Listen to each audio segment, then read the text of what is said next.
The show runs about 2 hours and 20 minutes with a 10-minute intermission. Please silence your cell phones. If you do, you'll probably be murdered by everyone else in the audience, so don't be that person. The show contains scenes with violence and blood, so be ready for that. We have auditions for AU Root Mechanicals Presents Much Ado About Nothing, directed by Carson Bear, on March 4th in MGC 324 at 8:30 p.m. I have 3 people to thank who are not listed in the program who provided invaluable help during Tech Week. We have Lauren Neville, Nicole Cusick, and Carter Lowe, who, if not for their help, you wouldn't see any of this here. So yeah, you don't have to recycle your programs because it's the last performance. I'm going to be keeping it together. Great.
When shall we 3 meet again? In thunder, lightning, or in rain? When the hurly-burly's done, when the battle's lost and won. There will be ere the set of sun. Where the place? Upon the heath. There to meet with Macbeth.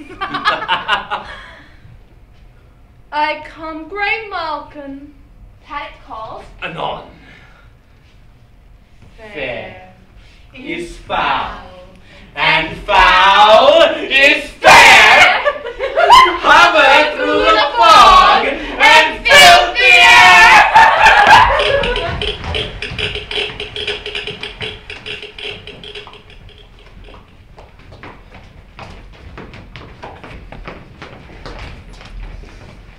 What bloody man is this? He can report as seemeth by his plight of the revolt, the new estate.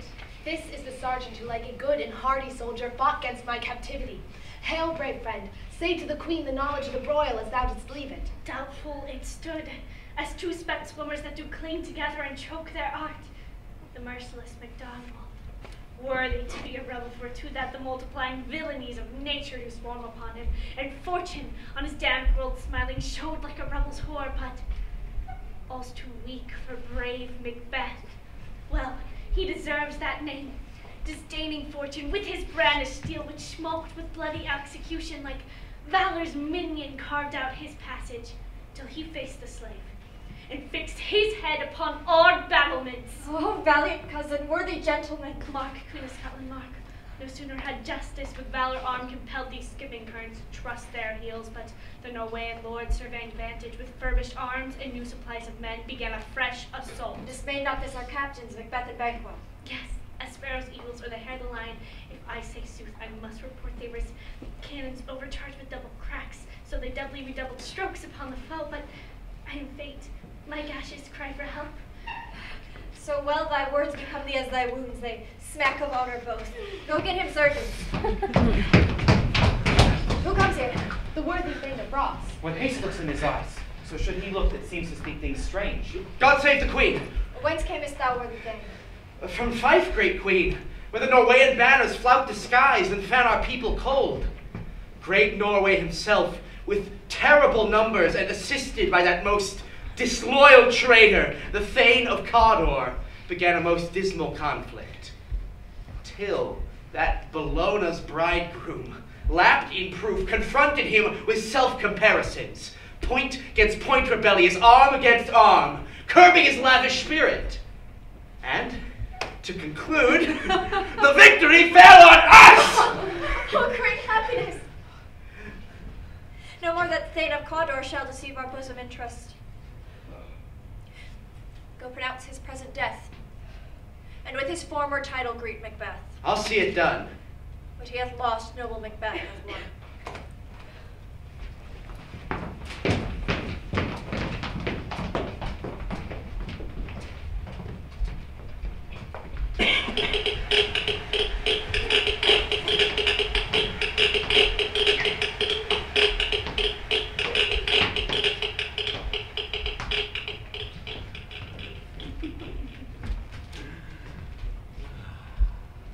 Where hast thou been, sister?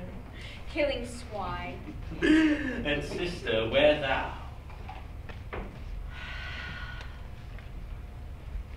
A sailor's wife had chestnuts in her lap and munched and munched and munched. Give me, quoth I, aroint thee which, the rump-fed Runyon cried. Her husband's to Aleppo gone, master of the Tiger, but in a sieve I'll thither sail, and like a rat without a tail I'll do, and I'll do. I'll give thee a wing. Thou art kind. And I another. I myself have all the other, and the very ports they blow, all the quarters that they know in the shipman's card. I will drain him dry, as hay sleep shall neither night nor day hang upon his penthouse lid. He shall live a man forbid. Weary sad nights 9 times 9 shall he dwindle, peak and pine, though his bark could not be lost. Yet it shall be tempest tossed. Look what I have. Show me! Show me! Here I have a pilot's thumb. As home we did come.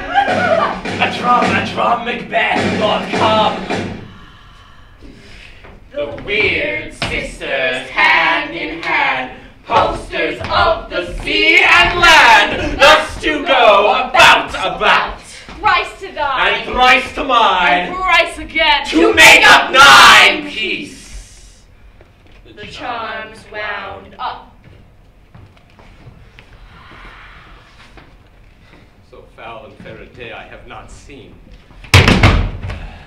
What are these, so withered and wild in their attire, that look not like inhabitants of the earth, yet are aunt? Live you? Or are you all that man may question? You seem to understand me. You should be women, and yet your beards forbid me to interpret that you are so. Speak if you can. What are you?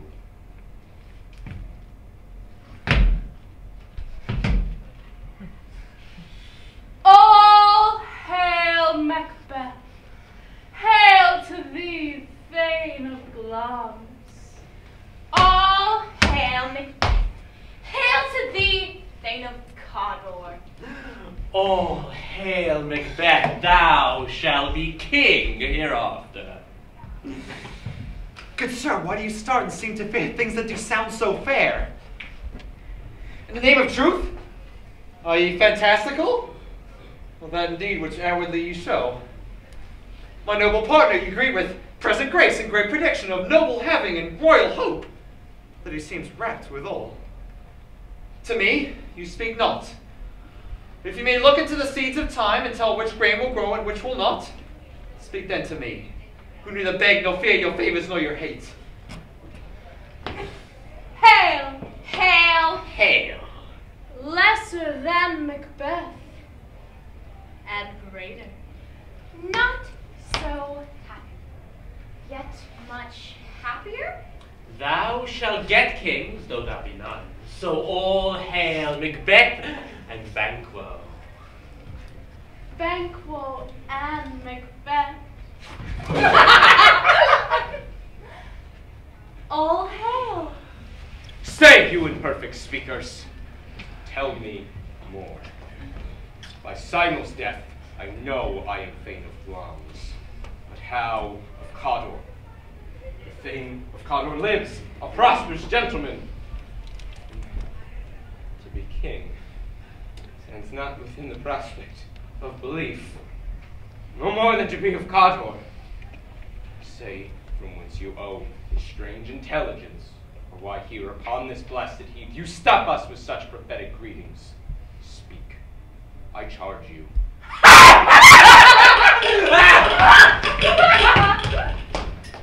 The earth hath bubbles, as the water has, and these are of them. Whither are they vanished? Into the air, and that which seemed corporal melted his breath into the wind. Where they had stayed. Were such things here as we do speak about? Or have we eaten of the insane root that doth take their reason prisoner? Your children shall be kings, You shall be king! and Thane of Cawdor too. Want it not so. It's the self-same tune and words. Who's there? The queen hath happily received, Macbeth, news of thy success. And when she reads of thy personal venture in the great rebels' fight, why, her wonders and her praises do contend which should be thine or hers. As thick as hail came post with post, and everyone did bear thy praises in her great kingdom's defense, and poured them down before her. We are sent to give thee from our royal master thanks. Only to herald thee in her sight, though, not to pay thee.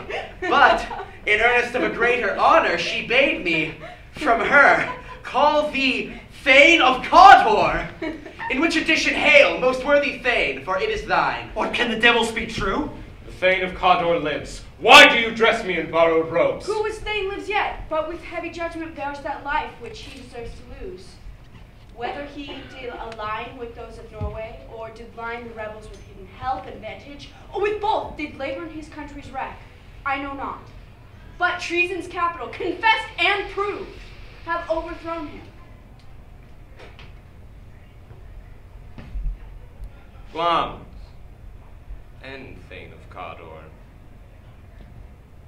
The greatest is behind. I thank you, gentlemen.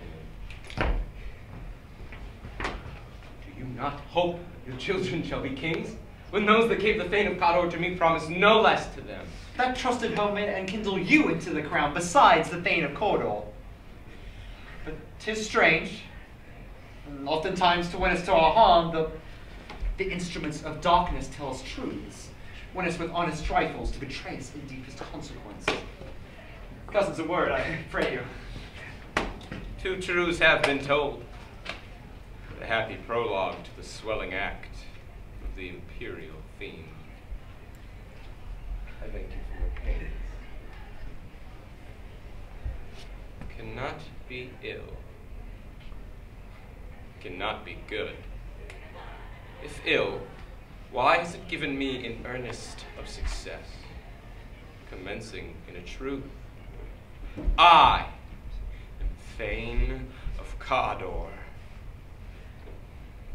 If good, why do I yield to that suggestion whose horrid image does unfix my sight, and make my seated heart knock at my ribs against the very use of nature? Present fears are less than horrible imaginings. And my thought, whose murder is yet but fantastical, shakes so my single state of man that function is smothered in surmise, and nothing is but what is not. Look how our partners racked. If chance may have me king, why? Chance may crown me without my stir. New horrors come upon him, like our strange garments, cleave not to them old, but with the aid of use. Come what come may. Time in the hour runs through the roughest day. Worthy Macbeth would stay upon your leisure. Give me a favor. The dull reign was wrought with things forgotten. Kind gentlemen, your pains have been recorded where every day I turn the leaf to read them. Come with us towards the Queen. Think on what's a chance, and in more time, the interim having waited, let us speak our free hearts each to other. Very gladly. Till then, enough. Come, friends.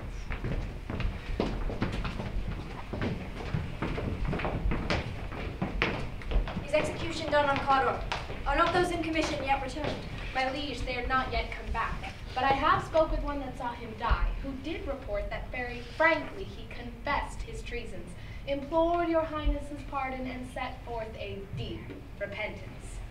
Nothing in his life became him like believing it. He died as one that had been studied in his death, to throw away the dearest thing he owed as 'twere a careless trifle. There is no art to find the mind's construction in the face. He was a gentleman on whom I built an absolute trust.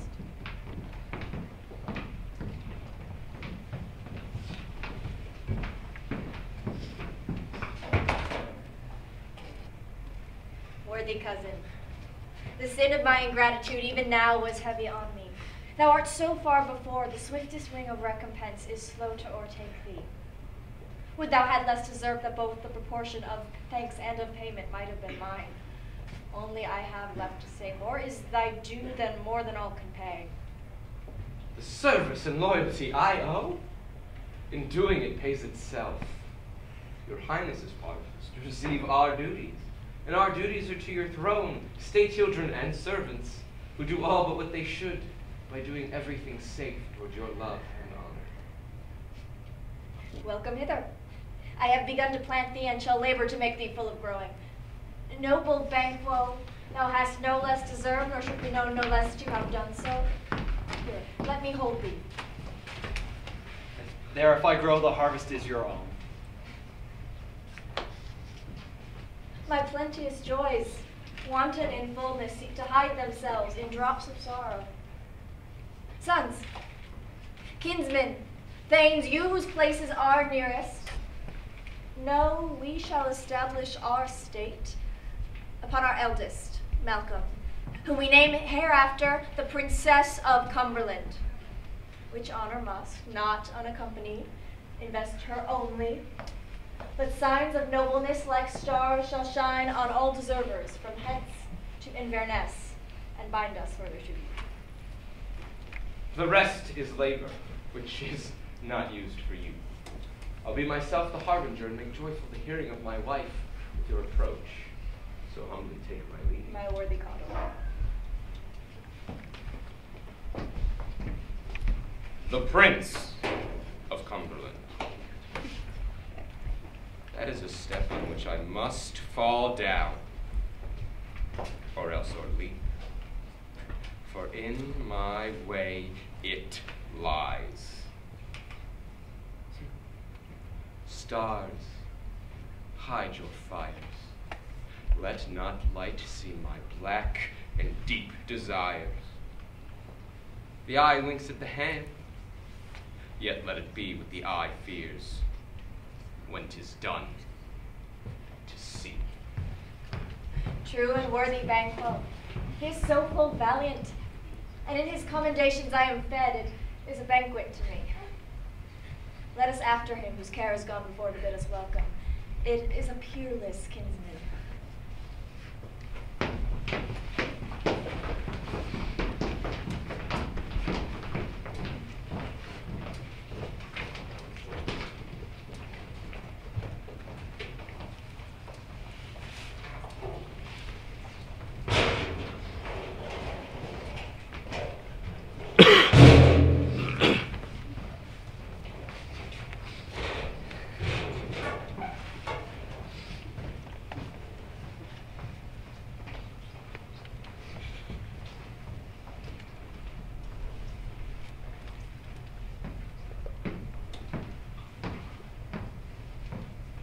Met them in the day of success, and I have learned by the perfectest report they have more in them than mortal knowledge. When I burned in desire to question them further, they made themselves air into which they vanished.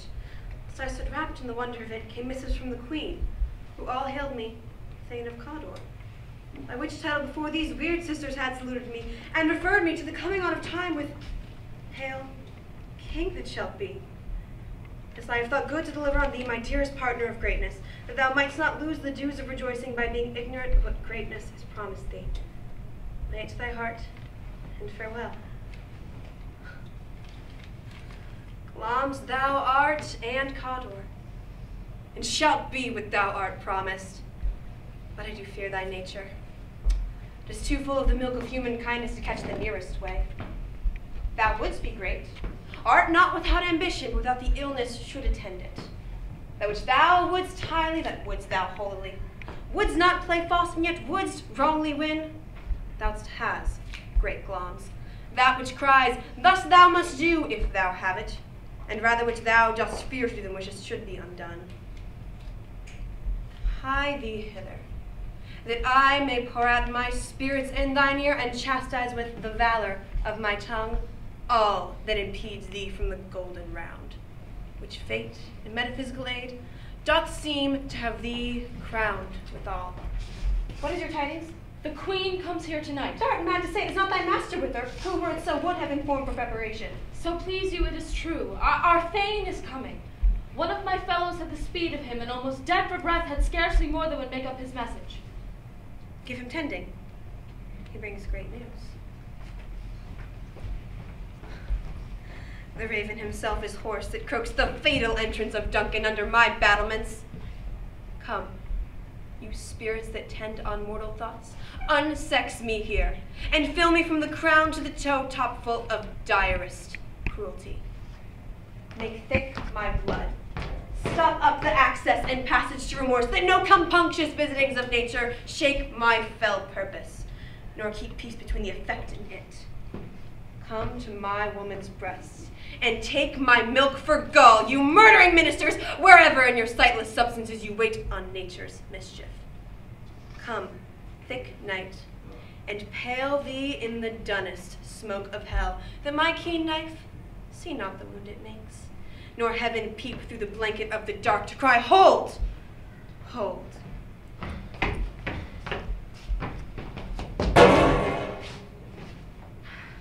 Great Glamis, worthy Cawdor, greater than both by the all hail after. Thy letters have transported me beyond this ignorant present, and I feel now the future in the instant. My dearest love, Duncan comes here tonight. And when goes hence? Tomorrow, as she proposes. Never shall sun that morrow see. Your face, my Thane, is as a book where men may read strange matters. To beguile the time, look like the time. By welcome in your eye, your hand, your tongue, look like the innocent flower, but be the serpent under it. She that's coming must be provided for, and you shall put this night's great business into my dispatch, which shall to all our nights and days to come give solely sovereign sway and masterdom. We will speak further. Shh. Only look up clear. To alter favor ever is to fear. Leave all the rest to me.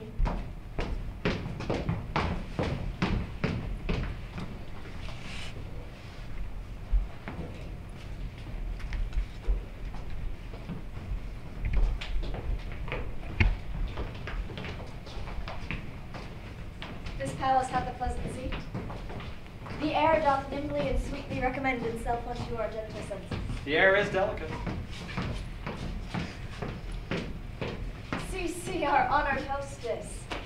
That love that follows us sometimes is our trouble, which still we thank as love. Herein I teach you how you shall bid God ill us for your pains, and thank us for your trouble. All our service, in every point twice done and then done double, we're poor and single business to contend against the honors steeply brought with your majesty loads our house. For those of old and late, dignities heaped up to them, we rest your hermits. Where's the Thane of Cawdor? We coursed him at the heels and had a purpose to be his purveyor, but he rides well. And his great love, sharp as his spur, hath holpen him to his home before us. My fair and noble lady, we are your guests tonight. Your servants ever. have theirs themselves and what is theirs in comp to make all at your highness's pleasure, still to return your own. Give me your hand. Conduct me to mine host. We love him highly and shall continue our graces towards him. By your leave, hostess.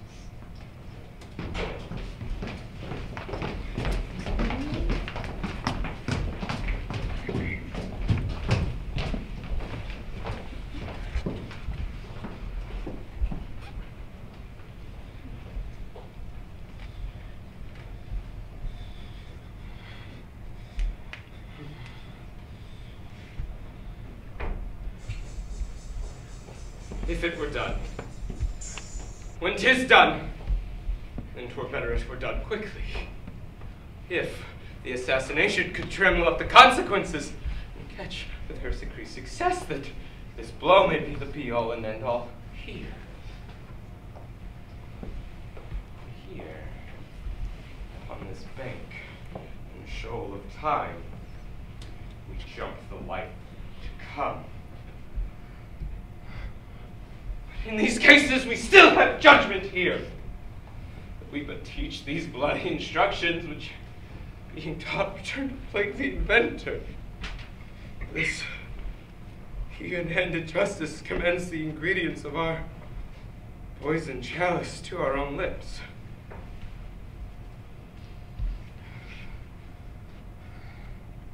She is here in double trust. First, I am her kinsman and her subject, strong both against the deed. Then as her host, who against her murder should shut the door, not bear the knife myself. Besides, this poor Duncan is, when her faculties so meek, has been so clear in her great office that her virtue shall plead like angels, trumpet-tongued against the deep damnation of her taking off. Mercy, like a newborn babe striding upon the blast, or heaven's cherubim forced upon the sightless carriers of the air, shall blow the horrid deed in every eye. The tears shall drown the wind. They have no spur to break the sides of my intent. Only vaulting ambition, which o'erleaps itself and falls down upon the other. Oh, now, what news? She has almost supped. Why have you left the chamber? Has she asked for me? No, you're not. She has. We will proceed no further in this business. She has honored me of late, and I've bought golden opinions from all sorts of people. Should be worn now in their newest gloss, and cast aside so soon. Was the hope drunk, wherein you dressed yourself? Hath it slept since? And wakes it now to look so green and pale as what it did so freely? From this time such I account thy love. Art thou afeard to be the same in thine own act and valor as thou art in desire? Wouldst thou have that which thou esteemest the ornament of life, and live a coward in thine own esteem, letting I dare not wait upon I would, like the poor cat in the adage? Prithee! Peace. I dare do all that may become a man. Who dares do more is none. What beast was it then that made you break this enterprise to me? When you durst do it, then you were a man. And to be more than what you were, you would be so much more the man. Nor time, nor place did then adhere, and yet you would make both. They have made themselves, and that their fitness now does unmake you. I have given suck, and I know how tender 'tis to love the babe that milks me.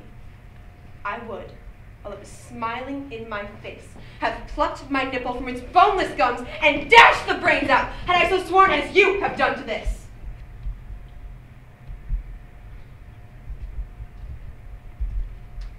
If we should fail. We fail.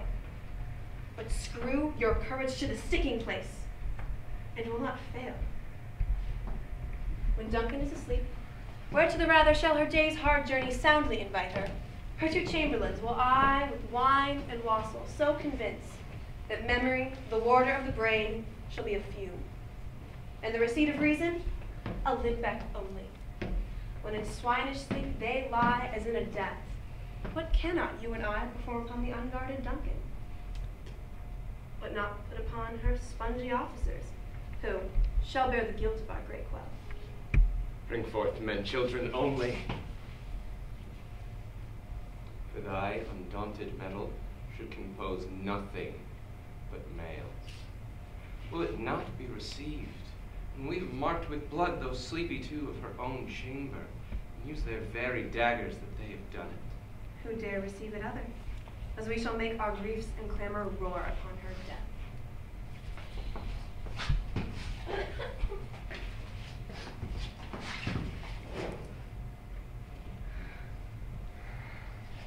Name settled, and bend up each corporal agent to this terrible feat. Away, and mock the time with fairest show. False face must hide with the false heart. Doth know.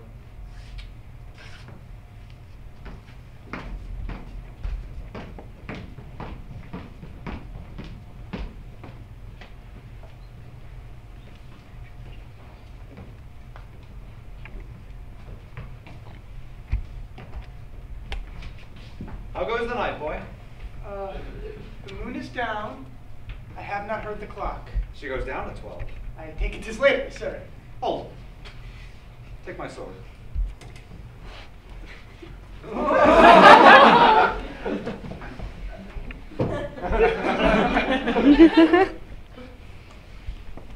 There is husbandry in heaven. Their stars are all out. Take me this too.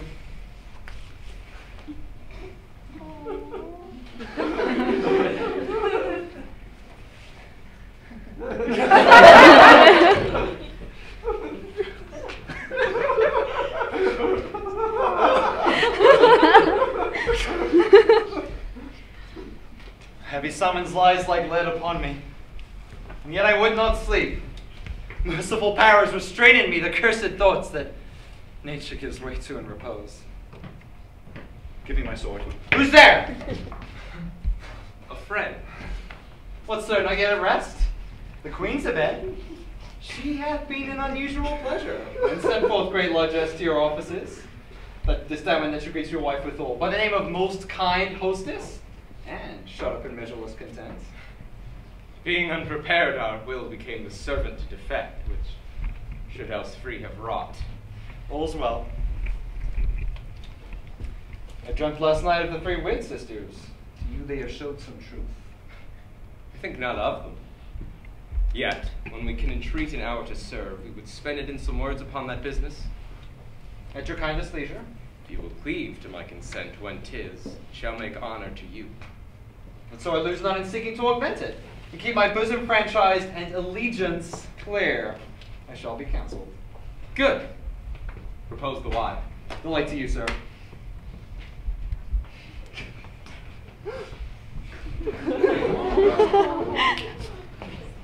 Go bid thy mistress. When my drink is ready, she ring upon the bell. Get thee to bed.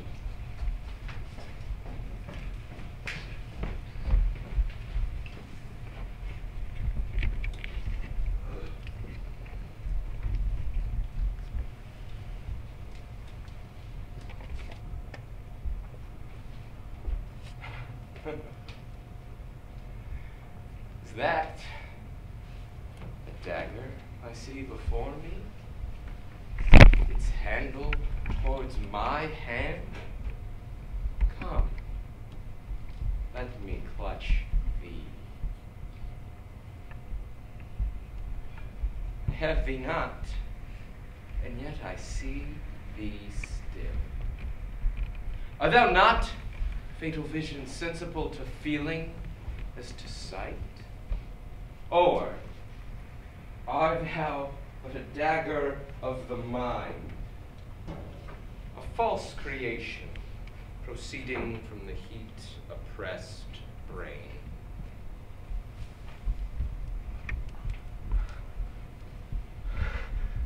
I see thee yet, and in a form as palpable as that which I now draw.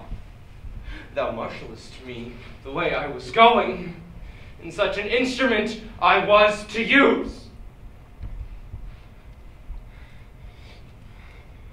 Mine eyes are made fools of the other senses, or else worth all the rest.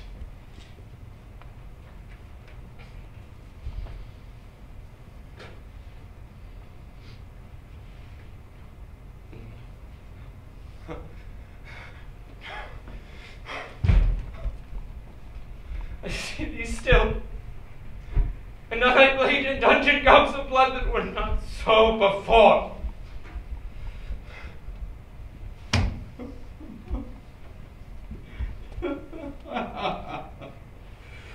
There is no such thing. It is this bloody business which instructs thus to mine eyes. And now, o'er the one half world, nature seems dead. Wicked dreams disturb the curtained sleep. And witchcraft celebrates pale Achate's summons with withered murder, alarmed by his sentinel the wolf, who howls his approach. Thus, Tarquin's ravishing strides towards his design moves like a ghost. Sure and firm set earth, hear not my steps, for fear thy very stones prat of my whereabouts, and take the present horror from the time which now suits with it. Whilst I threat, she lives. Words too hot to deed, too cold breath gives. I go, and it is done. It is the bell that invites me. Hear it not, Duncan, for it is a knell that summons thee to heaven or to hell.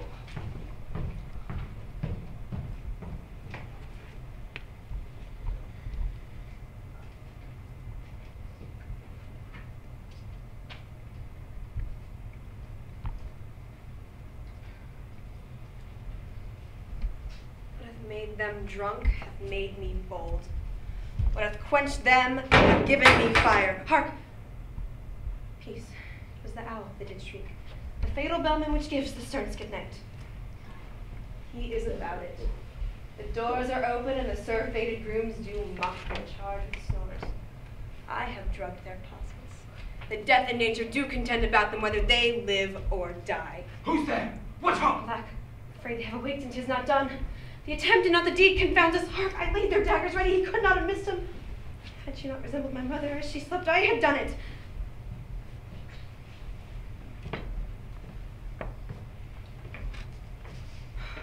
My husband. I have done the deed. Dost thou not hear a I noise? heard the owl scream and the crickets cry. Did you not speak? When? Now? As I descended? Aye. Hark, who lies in the second chamber? Donald Bane. This is a sorry A sight. foolish thought to say a sorry sight. There's one did laugh in his sleep, and one cried murder, but they did wake each other. I stopped and heard them, but they did say their prayers and address them again to sleep. There are two lodged together. One cried, God bless us, and amen the other, that they did see me with these amen's heads. Listening their fear, I could not say amen when they did say God bless us. Consider it not so deeply. And wherefore could I not pronounce amen? That I most need a blessing, and amen caught in my throat. These deeds must not be thought of after these ways, so it will make us mad. I thought I heard a voice. Cry, sleep no more. Breath does murder sleep. Innocent sleep. Sleep that knits up the raveled sleeve of care, death of each day's life. Sore labor's path, palm of hurt mind, great nature's second course, chief nourisher. What do you mean? Still it cried to all the house. Sleep no more. Glamis has murdered sleep, and therefore Cador shall sleep no more. Macbeth, to sleep no more. Who was it that thus cried? My worthy Thane, you do unbend your noble strength to think so brain sickly of things. Go, get some water, and wash this filthy witness from your hands. Why did you bring these daggers from the place? They must lie there. Go, carry them, and smear the sleepy grooms with blood. I'll go no more! I am afraid to think on what I have done. Look on it again, I dare not. And firm of purpose, give me the daggers. The sleeping and the dead are but as pictures. 'Tis the eye of childhood that fears a painted devil. If she do bleed, I'll gild the faces of the grooms, for it must seem their guilt. Whence is that knocking? How is it with me when every noise appalls me? What hands are here? They pluck out mine eyes. Will all great Neptune's oceans wash this blood from my hands? No. This my hands will rather make in the multitudinous seas in incarnadine, making the green one red. My hands are of your color, but I shame to wear a heart so white. Here, knock me the south entry. Retire me to our chamber. A little water clears us of this deed. How easy it is then. Your constancy has left you unattended. Hark, more knocking. Get on your nightgown lest occasion calls and shows us to be watchers. Be not lost so poorly in your thoughts.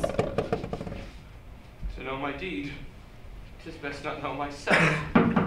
Wait, Duncan, with thy knocking, I would thou couldst.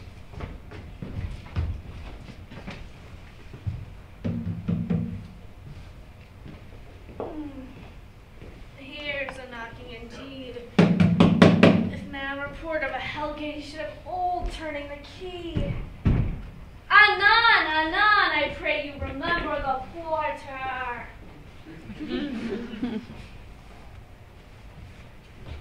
Was it so late, friend, ere you went to bed, that you do lie so late? Thanks, sir. We were carousing till the second cock, and drink, sir, is a great provoker of three things. What three things does drink provoke? Marry, sir, nose painting, sleep, and urine. Lechery, sir. It provokes and unprovokes. It provokes the desire, but takes away the performance. Therefore, much drink may be said to be an equivocator with lechery. It makes him and it mars him. It sets him on and takes him off, persuades him and disheartens him, makes him stand to and not stand to. In conclusion, equivocates him in a sleep and giving him the lie leaves him. I believe the drink has given thee the lie last night. That it did, sir, in the very throat on me, but I requited him for his lie, and I think being too strong for him, though he took up my leg some time, yet I made a shift to cast him. Is thy master stirring? Her knocking has awakened him. Here he comes. Good morrow, noble sir. Good morrow, both. Is the queen stirring, worthy Thane? Not yet. She did command me to call upon her in a timely manner, and I've almost slipped the hour. I'll bring you to her. I know it is a joyful trouble, but yet 'tis one. The labor we delight in physics pain. This is the door. I'll make so bold as to call, for 'tis my limited service. Goes the queen hence today? She does. She did appoint so. This night has been unruly. Where we lay, our chimneys were blown down. And as they say, lamentings heard in the air, strange screams of death, and prophesying in accents terrible of dire combustion and confused events newly hatched to the woeful time. The untold bird clamored the livelong night, and some say the earth was feverish and did shake. 'Twas a rough night. My young remembrance cannot parallel a fellow to it. Oh, horror, horror, horror! Tongue nor heart can conceive nor name thee. What's the matter? Confusion hath made its masterpiece. Her murder most sacrilegious broke ope the Lord's anointed temple, and stolen hence the life of the building. What is it you say, the life? Mean you her majesty? Enter the chamber and destroy your vision with a new Gorgon. Do not bid me speak. See and speak for yourself. Awake! Awake! Ring the alarm bell! Murder! Treason! Donald Bain! Malcolm! Bagwell! Shake off this downy sleep, death's counterfeit, and see death itself! Up, up, and see the great doom's image! Rise from your graves and walk like sprites to countenance this great horror. Awake! Ring the bell! What is the business that such a hideous trumpet calls to parley the sleepers of this house? Speak, speak. Oh, gentle lady, 'tis not for you to hear what I can speak. Repetition in a woman's ears would murder as it fell. Banquo, Banquo! Our royal master's been murdered. What, alas, in our house? I'll too cruel anywhere. Prithee, dear dove, contradict thyself and say it is not so.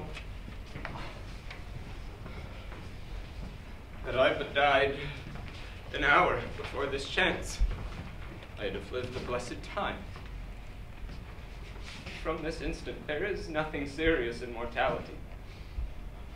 All is but toys. The renowning grace is dead. The wine of life has been spilled.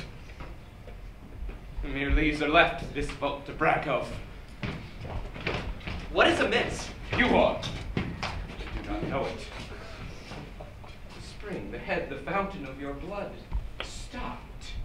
The very source of you is stopped. My royal mother's been murdered. By whom? Those of her chamber, as it seems, have done it. Their hands and faces were embadged with blood. So were their daggers, which unwiped we found upon their pillows. They stared and were distracted. No man's life was to be trusted with them. Oh, I do repent me for my fury that I did murder them. Wherefore did you so? Who can be wise, amazed, and temperate, and furious, loyal, and neutral in a moment? No man. The expedition of my violent love outrun the pause of reason. There lay Duncan, her golden skin laced with her silver blood, and her gashed stabs looked like a breach in nature for ruin's wasteful entrance. And there, the murderers, steeped in the colors of their trade, their daggers unmannerly breached with gore. Who could refrain that had a heart to love, and in that heart courage to make love? Look to the lady. Why do we hold our tongues that most may claim this argument for hours? What should be spoken here? Where our fate? Hidden in alcohol may rush and seize us? Let's away. Tears have not yet been brewed. Nor our strong sorrow upon the foot of motion. When we have our naked frailties hid, that suffer in exposure, then let us meet again and question this most bloody piece of work, to know it further. Fear and scruple shake us, but in the great hand of God I stand. As do I. So all! Let us briefly put on manly readiness, and meet again in the hall together. Well contented.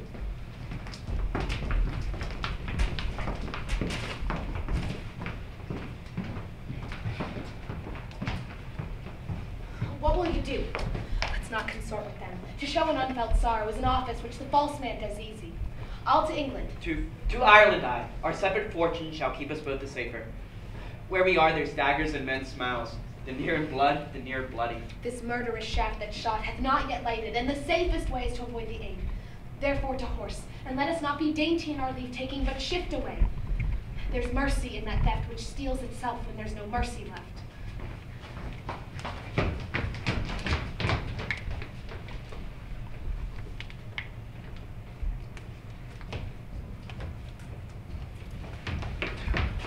Good Macduff, sir. How goes the world, sir, now? Why, see you not? It's known who did this more than bloody deed. Those that Macbeth has slain. Alas the day. What goodness could they pretend? They were suborned.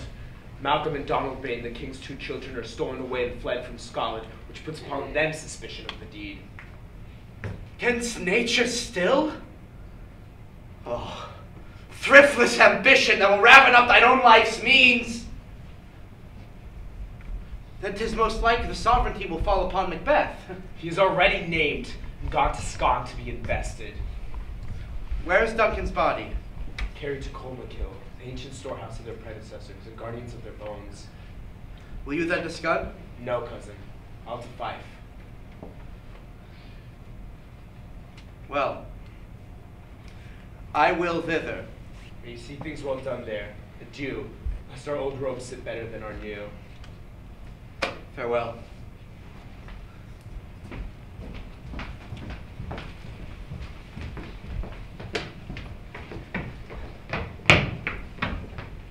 Thou hast it now, King Cawdor Glams. All is the weird women promised. And I fear thou playest most foully for it. And yet it was said it's to not thy posterity, but that myself should be the root and father of many kings. If there come truth on them, as upon thee, Macbeth, their speeches shine, why by the verities on thee made good, may they be not my oracles as well, and set me up in hope. But hush no more.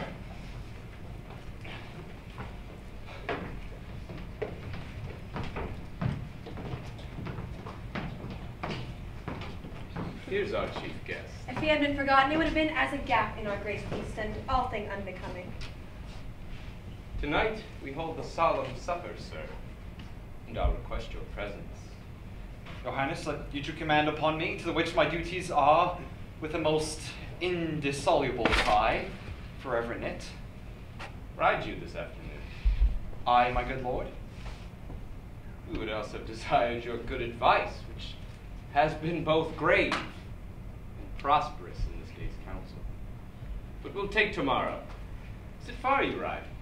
As far, my lord, as will take up the time twixt this and supper. Good on my horse the better, I must become a borrower of the night, for a dark hour or twain. Fail not our feast. My lord, I will not. We hear our bloody cousins are bestowed in England and in Ireland, not confessing their cruel parricide, filling their hearers with strange invention. But of that tomorrow, will have cause of state craving us jointly. I to your horse adieu. Go spleens with you. I, my lord, our time does call upon us. And every man be master of his time, 7 tonight, to make society the sweeter welcome. We will keep ourselves till supper time alone. While then, God be with you.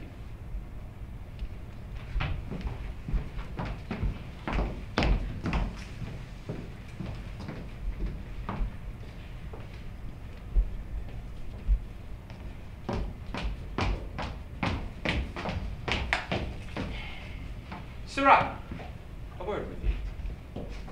Attend those men on pleasure. They are, my lord, without the palace gate. Bring them before us.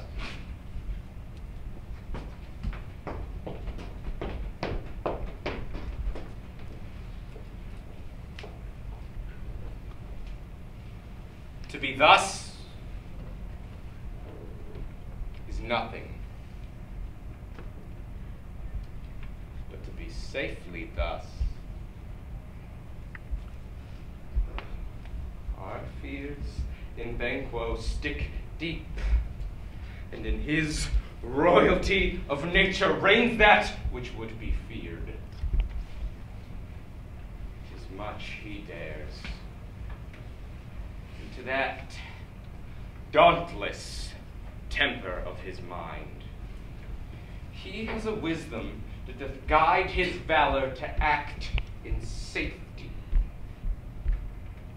There is none but he whose being I do fear, and under him my genius is rebuked, as it was said Mark Antony's was by Caesar. He chid the sisters when they first put the name of king upon me, bade them speak to him. Then, prophet-like, they hailed him father to a line of king. They placed a fruitless crown upon my brow, and a barren scepter in my grip. Thence, to be wrenched by an unlineal hand, no son of mine succeeding. If it be so, for Banquo's issue have I filed my mind, For them the gracious Duncan have I murdered, but rancors in the vessel of my peace, and mine eternal jewel given to the common enemy of man, to make them kings. The seed of Banquo, king.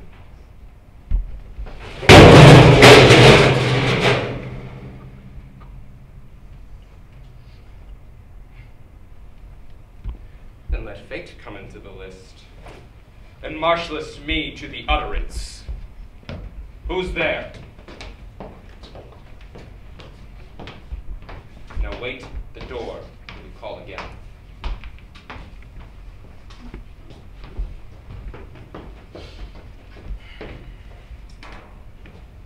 Was it not yesterday we spoke? It was, so please your highness. Well then now, have you considered of my speeches? No, it was he in the times past that kept you so under fortune, which you had thought had been our innocent self. This I made clear to you in our last meeting, passed with you in probation, how you were born in hand, how crossed the instruments, who wrought with them, and all else that might to hath a soul and a notion crazed, say thus did Banquo. You made it known to us, my lord. This I did, and went further, which is the point of our second meeting. Do you find your patience so predominant in your nature that you can let this go?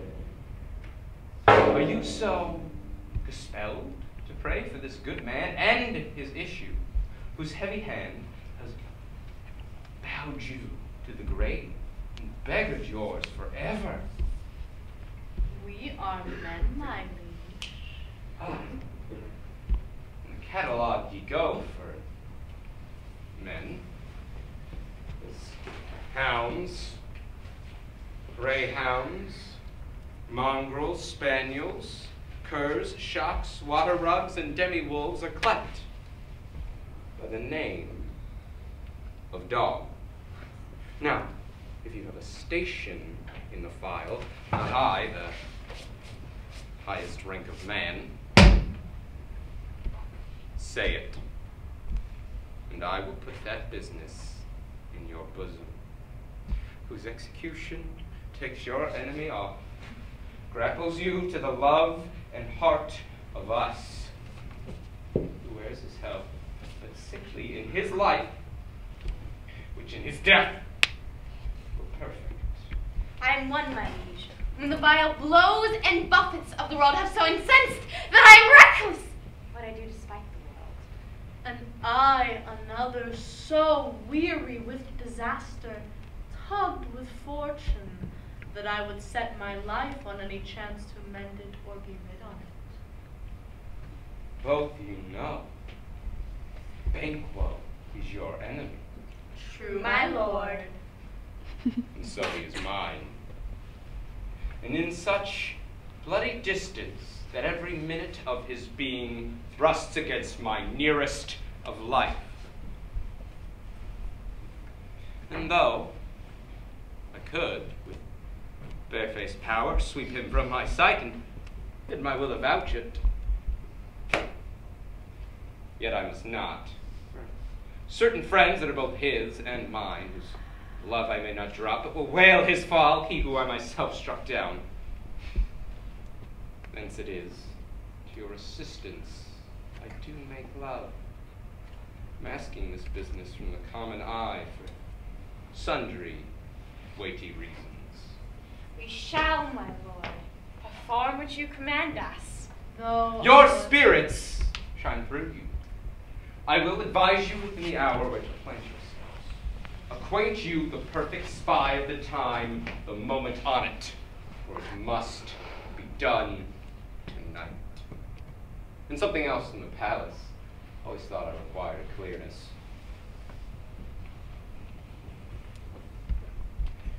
Leave no rubs, no botches in the work. Fleance! His son, that keeps him company, whose absence is no less material to me than that of his father's, sharing the fate of that dark hour. Resolve yourselves apart. I'll come to you anon. We are resolved, my lord. I'll call upon you straight. Abide within.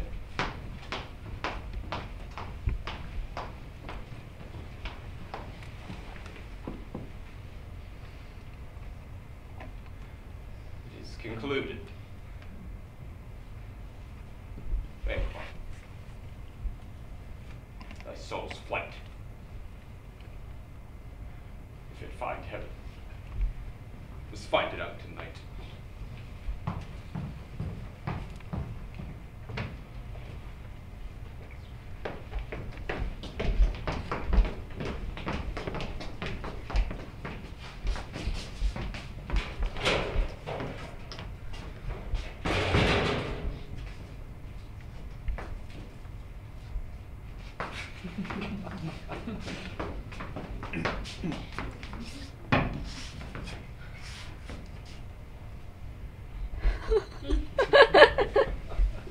Banquo gone from court. Aye, madam, but returns again tonight. Say to the king I would attend his leisure for a few words. Madam, I will.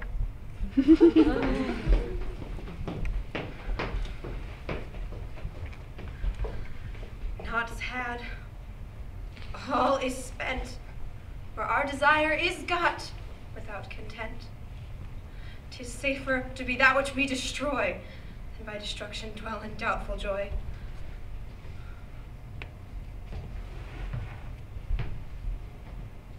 How now, my lord? Why do you keep alone of sorriest fancies your companions making? Using those thoughts which should have died, they think on? Things without all remedy should be without regard. What's done is done. We've scotched the snake, not killed it. She'll close and be herself, whilst our poor Malice remains in danger of her former tooth. But let the frame of things disjoint, and both the worlds suffer. Fear will eat in fear, and sleep in the affliction of these terrible dreams which plague us nightly. Better to be with the dead, whom we to gain peace have sent to peace, than on the torture of the mind lie in restless ecstasy. Duncan is in her grave. After life's fitful fever, she sleeps well. Treason has done his worst. Nor steel, nor poison, malice, domestic, foreign levy, nothing can touch her now. Come on, gentle, my lord. Slink over your rugged looks. Be bright and jovial among your guests tonight.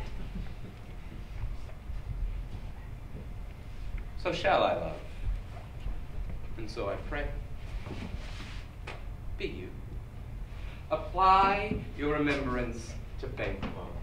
Present him eminence in both eye and tongue. Unsafe the while we must lave our honors in these flattering strings, and make our faces vizards to our hearts, disguising what they are. You must leave this. Full of scorpions is my mind, dearest wife. Thou knowest that Banquo in fleance lives. But in them nature's copy's not etern. There is comfort in that yet. They are assailable. Then we jockey. The bat hath flown its cloistered flight. Nakate summons the shard-born beetle with his drowsy hum, and rings night's yawning peal. There shall be done a deed of dreadful note. What's to be done? Be innocent of the knowledge, dearest Chuck, till thou applaud the deed. Come, silly night, scarce up the tender eye of pitiful day, and with thy bloody and invisible hand, cancel and tear up that great bond which keeps me pale. Light thickens, the crow makes wing to rooky wood, the good things of day droop and drowse, and night's black agents to their praise do rouse. Thou marvelest at my words, yet be thee still. Things bad begun make strong themselves by thee.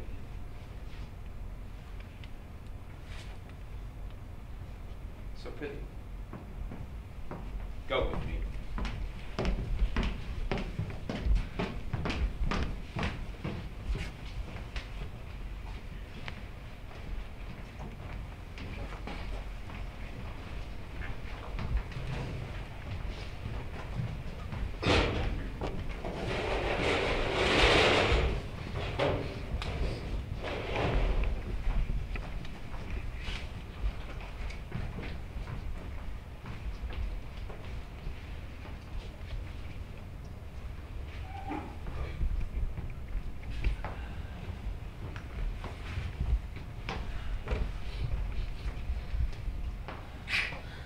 Who did bid thee join with us?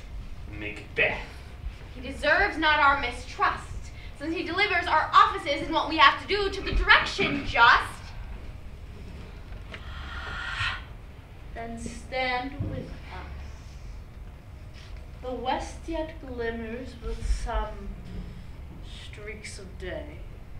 Now spurs the lated traveler apace to gain the timely inn, and near approaches the subject of our watch. Give us a look. Then 'tis he. The rest that are within the note of expectation are already in the court. A light! Light! Stand to it. It will be rain tonight. Let it come down. Oh, treachery! Fly your blades, fly!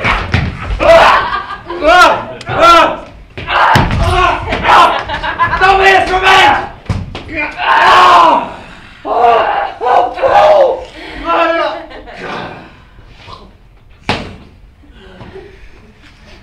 Who has struck out the lights? Was not the way. Wonder the sun is fled. We have lost best half of our affair. Well, let's away. And say how much is done.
You know your own degrees.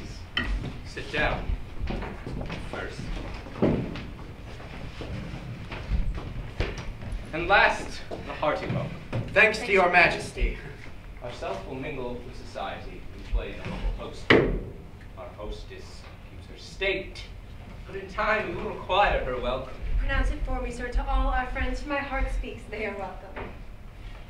See, they are met with their hearts' thanks.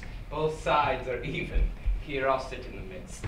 Be large in mirth, and none will drink a measure the table round. There's blood on my face. Is bank closed then? Then better he without than he within. Is he dispatched? Aye, sir. His throat is cut. That I did for him. Thou art the best of the cutthroats. It is good that did the like for fleance. If thou didst it, thou art in Ontario.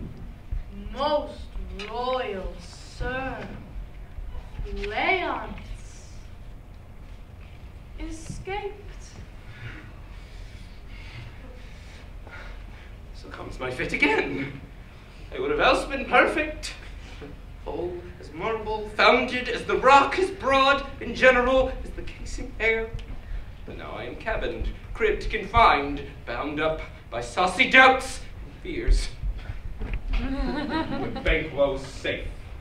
Aye, sir. Safe in a ditch he bides, with 20 trenched gashes in his head. The least, a death to nature. Thanks for that. There the grown serpent lies. The worm that's fled hath nature that in time will then breed. No truth for the present.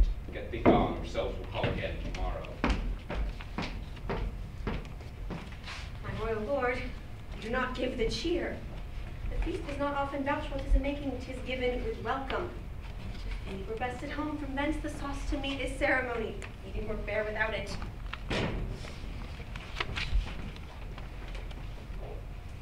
Sweet remembrance, sir. Now, good digestion waits on appetite, and health on both. Would please your highness sit? We would else here have our country's honor roofed with a grace person of our Banquo present, who may I rather challenge for unkindness than pity for mischance. His absence lays blame upon his promise. Would please your highness to grace us with your royal company. The table's full. Here's a place reserved, my lord. Where? Here, my good lord. What is it moves your highness? Which of you has done this? Sir? Thou canst not say I did it. Never shake thy gory locks at me! Gentlemen, rise. His highness is not well. Sit, worthy friends. My lord is often thus, and hath been from his youth. Pray you, keep seat. The fit is momentary. Upon a thought he will again be well. If you much note him, you shall offend him and extend his passion. Feed, and regard him not. Are you a man? Aye, and a bold one that might look upon that which might appall the devil. Proper stuff. This is the very painting of your peer. This is the air-drawn dagger which you said led you to Duncan. These flaws and starts impostors to true fear would well become a woman's story in a winter's fire authorized by her grandam. Shame itself. Why do you make such faces? When all's done, you look but on a stool. See you there, behold, look low, but say you. If thou canst not speak to charnel houses and our graves, must bring those that we carry back. Our monument shall be the maws of kites. Some men in folly. As I stand here, I saw him. Aye, for shame. Blood has been shed here now. Aye, in the olden time, the human statute urged the gentle wheel. Aye, and since murders have been performed, too terrible for the ear, the time's been that when the brains are out, the man would die. There we are. But now they rise again with 20 mortal murders on their crowns to push us from our stools. This is more strange than such a murder is.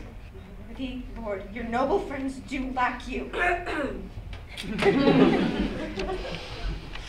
Do forget.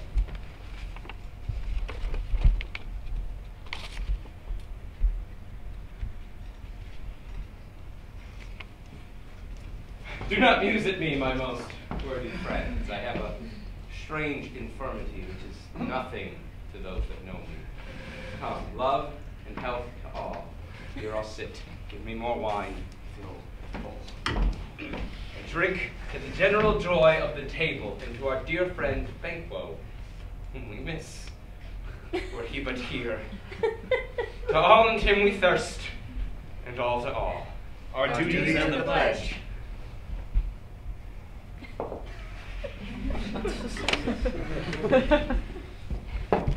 Avaunt! And quit my sight! Thy blood is cold. Thy bones are marrowless. There is no composition in those eyes thou dost glare with! Think of this, good peers, but as a thing of custom. 'Tis no other. Only it spoils the pleasure of the time.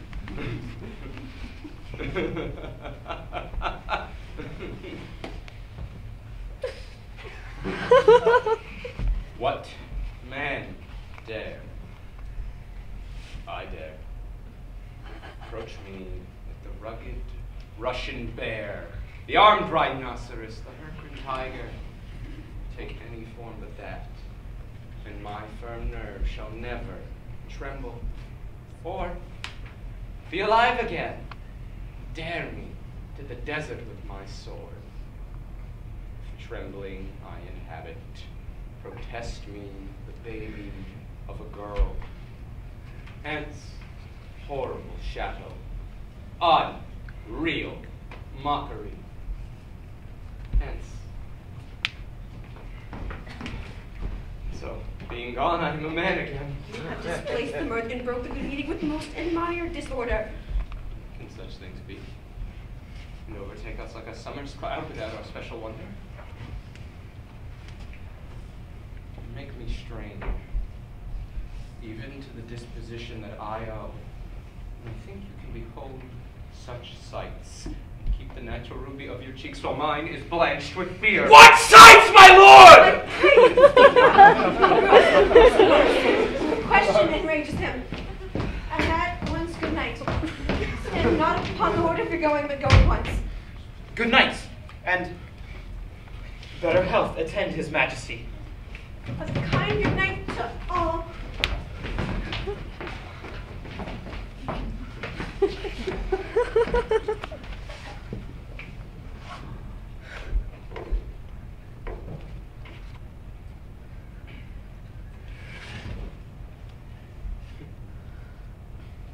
Blood will have blood, they say. Blood will have blood. Rocks have been known to move, trees to speak. Augurs and unknown relations have by maggot pies and rooks in troughs brought forth the bloodiest man in time. What is the hour? Almost at odds with morning, which is which?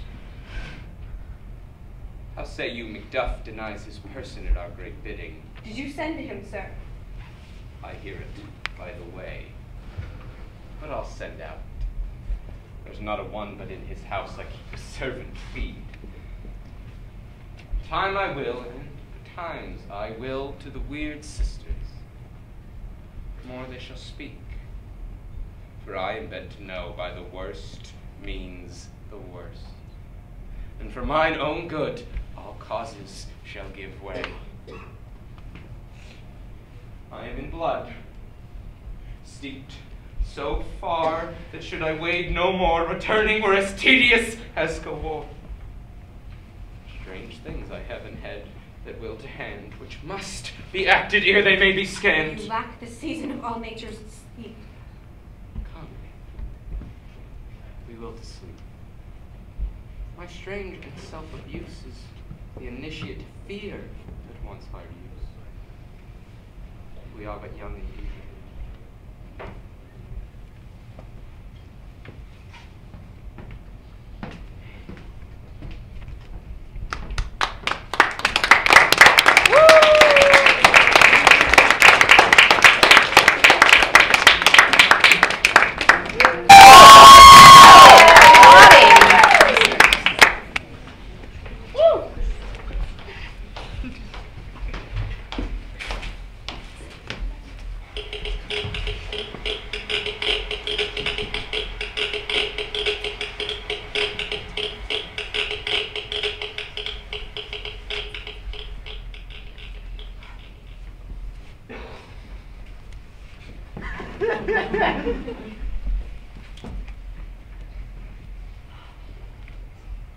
Thrice the grinded cat hath.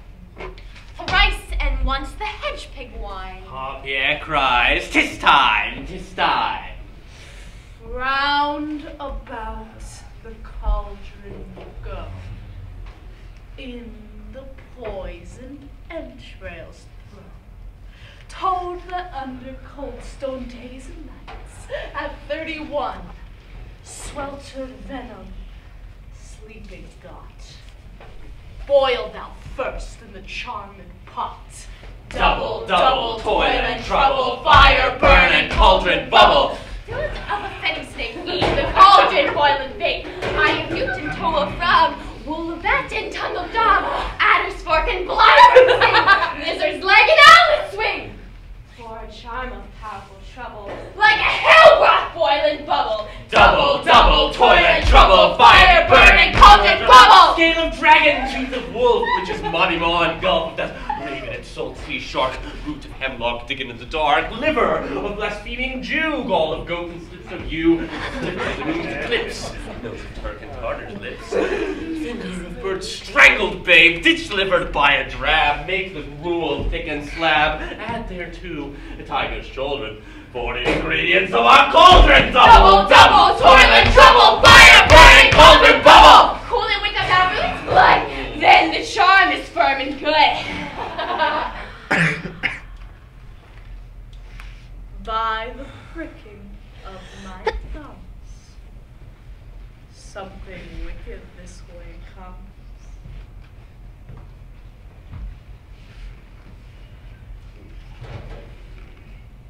How now, you bitter black and midnight hags? What is it you do? A deed without a name. I conjure you by that which you profess. Tell me, if you can, though you untie the wind, and let it fight against the churches, though the yesty waves get bound and swallow the navigation up, answer me to what I ask you. Speak, Demand. Will answer. say, if thou wouldst rather hear it from our mouths or from our masters. Call him. Let me see him. Pour in sow's blood that hath eaten her 9 pharaoh, grease that's from the murderer's gibbet, throw into the flame.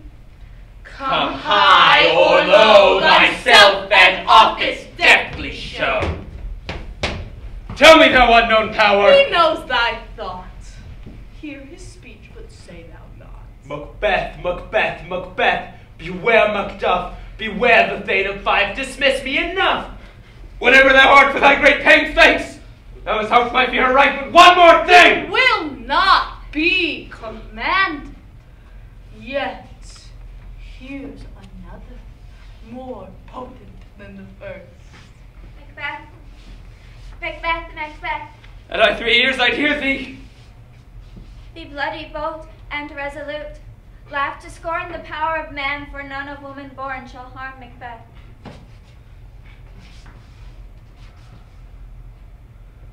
Then live, Macduff. What need I fear of thee?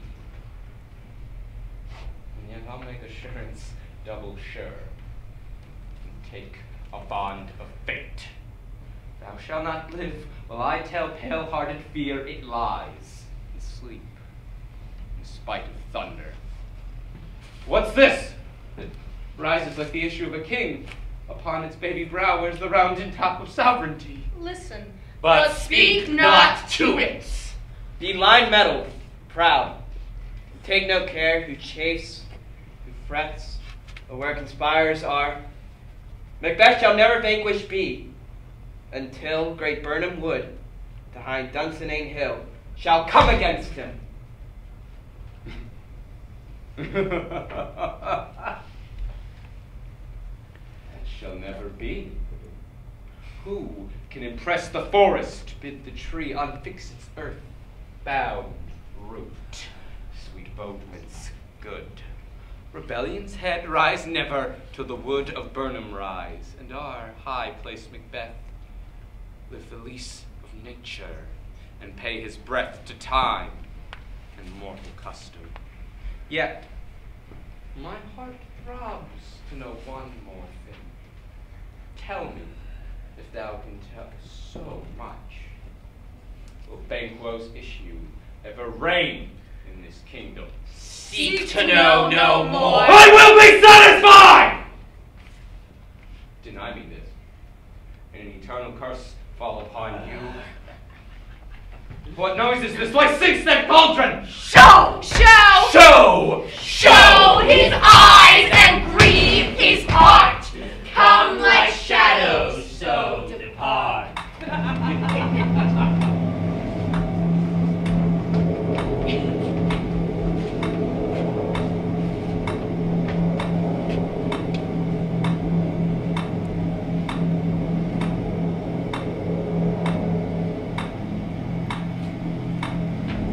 Thou art too like the spirit to Banquo down the crown, seal mine eyeballs and my hair. Thy gold brown brow is like the first. The third is like the former filthy hands. Why is it you show me this? The fourth, start eyes. What will the line stretch on to the crack of doom? Another yet. No, 7. Sights. see no more of this! Yet an eighth disappeared. There's the glass that shows me many more, and some two-fold balls and treble scepters carry.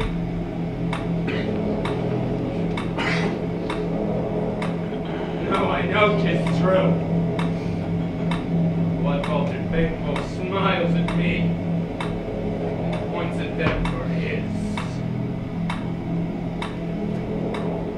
What is this so? Aye, sir. All this is so. But why stands Macbeth thus amazedly? Come, sisters, cheer we up his sprites, and show the best of our delights. I'll charm the air to make a sound while you perform your antic round, that this great king may kindly say, our duties did his welcome pay.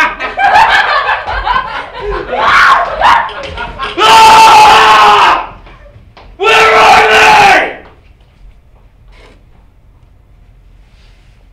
Gone.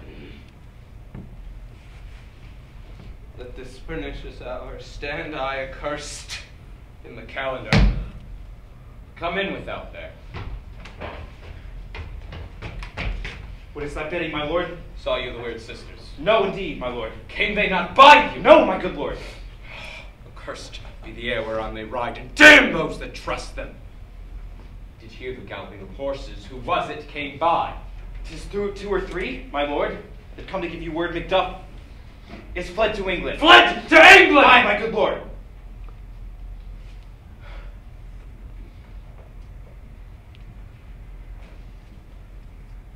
Time, thou anticipates my dread exploits.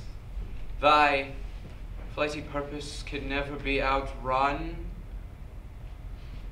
unless the deed go with it. From this moment, the very first things of my heart shall be the very first things of my hand. And to crown my thoughts with action, be thought and done.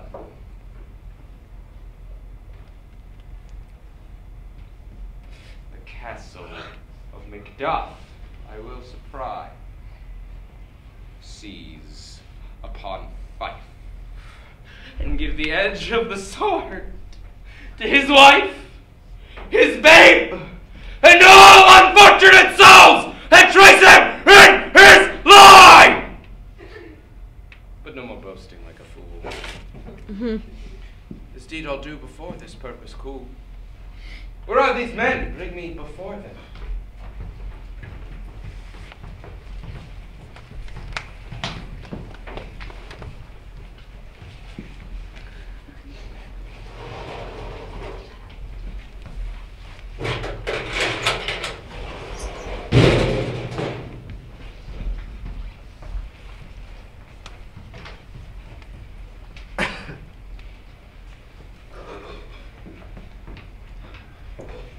What had he done to make him fly the land?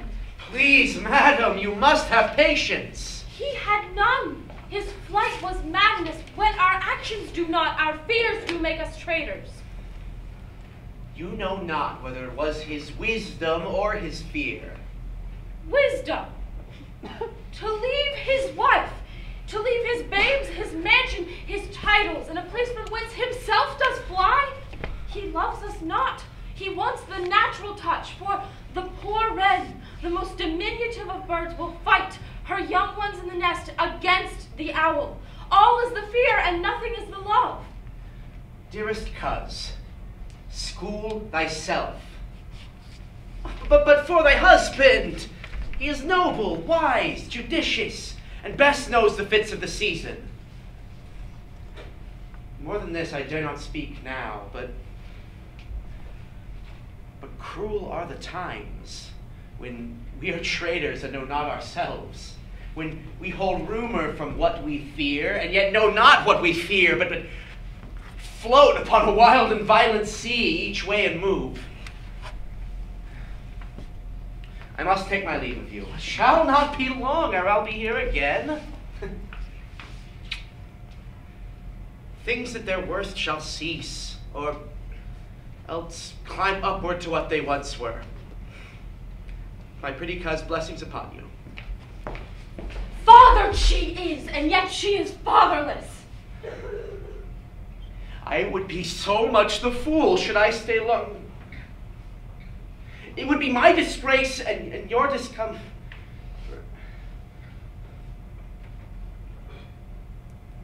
I must take my leave of you now.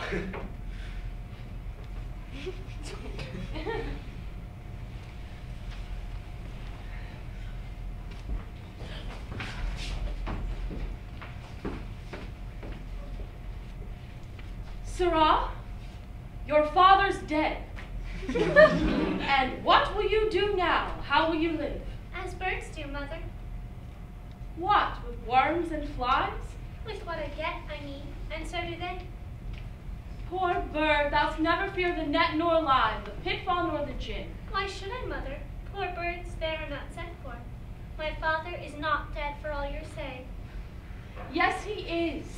But how wilt thou do for a father? Nay, how will you do for a husband?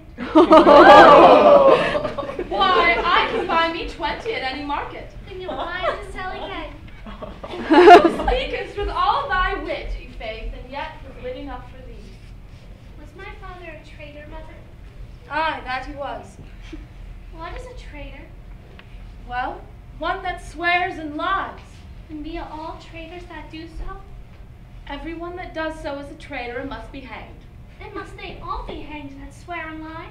Every one. Who must hang them? Well, the honest men. Then the liars and swearers are fools, for there are liars and swearers enow to beat the honest men and hang up them. Now God help thee, poor monkey. But how wilt thou do for a father? If he were dead, you'd weep for him. If he would not, it were a good sign. I shall quickly have a new father. Poor prattler, how thou talkest. Bless you, fair dame. I am not to you known, though in your state of honor I am perfect. I doubt some danger does approach you nearly. If you will take a homely woman's advice, be not found here. Hence, with your little ones. To frighten you thus, methinks I am too savage.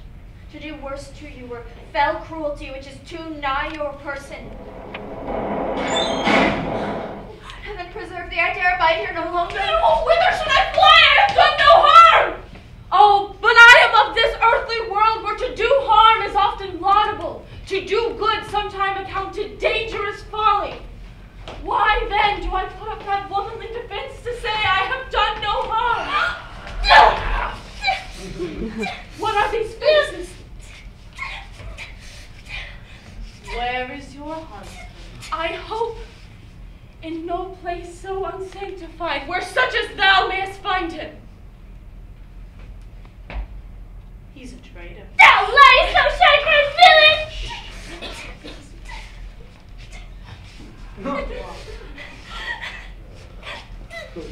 You egg?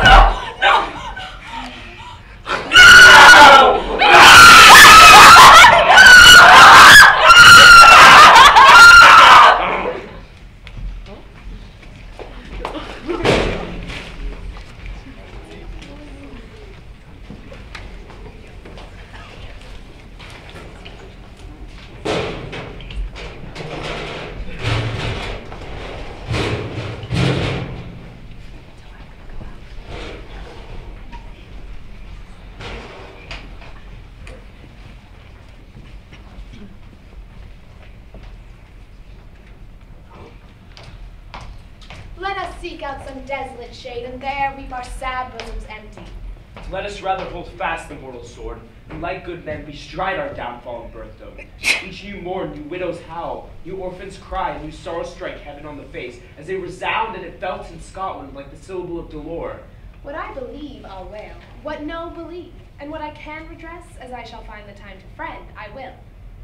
What you have spoke, it may be so perchance. This tyrant whose sole name blisters our tongues was once thought honest. You have loved him well. He hath not touched you yet. I am young, but something you may deserve of him through me, and wisdom to offer of the weak, poor, innocent lamb to appease an angry God. I am not treacherous. But Macbeth is. A good and virtuous nature may recoil in an imperial charge. But I crave your pardon. That which you are, my thoughts cannot transpose. Angels are bright still, yet the brightest fell. Though all things foul would wear the brows of grace, yet grace must still look so. I have lost all my hopes. Perchance even there where I did find my doubts. Why in that rawness left you wife and child? Those precious motives, those strong knots of love without leave taking? I pray you, let not my jealousies be your dishonors, but mine own safeties. You may be rightly just, whatever I shall think. Bleed, bleed, poor country. Great tyranny, lay down thy base, for goodness cannot check thee where thou art wrong. The title has been afeared. Fare thee well. I would not be the villain without thanks for the whole space that is in the tyrant's grasp. Be not offended. I speak not as an absolute fear of you. I think our country sinks beneath the yoke. It weeps, it bleeds, and each new day a gash is added to her wounds. I think withal there should be hands uplifted in my right, and here from gracious England have I offer of goodly thousands. Yet for all this, when I shall tread upon the tyrant's head or wear it on my sword, yet my poor country shall have more vices than it had before, more suffer, more sundry ways than ever by her that shall succeed. What should she be? It is myself I mean, in whom I know all the particulars of vice so grafted that, when they shall be opened, black Macbeth will seem as pure as snow, and the poor state esteem him as a lamb being compared with my confineless harms. Not in the legions of horrid hell is there a devil more damned and evil than to top Macbeth. I grant him bloody, luxurious, avaricious, false, deceitful, sudden, malicious, smacking of every sin that has a name. But there is no bottom, none, in my voluptuousness.